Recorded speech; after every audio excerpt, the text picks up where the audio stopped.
द्रुतगामी Hyva धक्का गला जड़े बाइक आरोही जीवन आउ अन्य दुई गुरुतर चिकित्सा मेडिकल रे भर्ती होइछंती। तबे 3 जन युवक एक बाइक रे आसुथबा बेले गोटे द्रुतगामी हाइवा सहित धक्का होइथिला। फलरे बाइक टी भांगी जिबा सह 3 जन युवक गुरुतर होइथिले। पर स्थानीय लोक माने समस्त को उद्धार करी मेडिकल को नैथिले भी सेठारे डाक्टर जने युवक को मृत घोषणा करिसंती।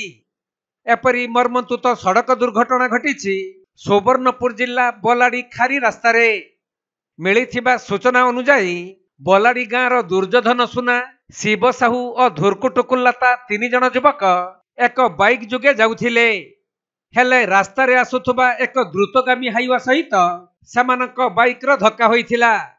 तेणु बाइक टी भांगी जिबा सह 3 जन युवक रास्ता उपरे पड़ी अति गुरुतर होइथिले। पर स्थानीय लोक माने समस्त को उद्धार करी नारायणपुर स्वास्थ्य केन्द्र को नैथिले भी सेठारे कार्यरत डाक्टर दुर्योधन को मृत घोषणा करिथिले।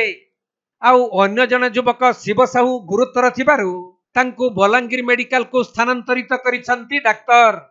एपरी दुर्घटना संपर्क रे खबर पाई स्थानीय लोक माने घटनास्थल रे पहुंची मृत युवकंक परिवार को उचित क्षतिपूरण दाबी करी रास्ता अवरोध करिथिले। तेणु तरभा पुलिस दुर्घटना स्थल रे पहुंची उत्त्यक्त लोकंकु बुझासुझा करिसंती।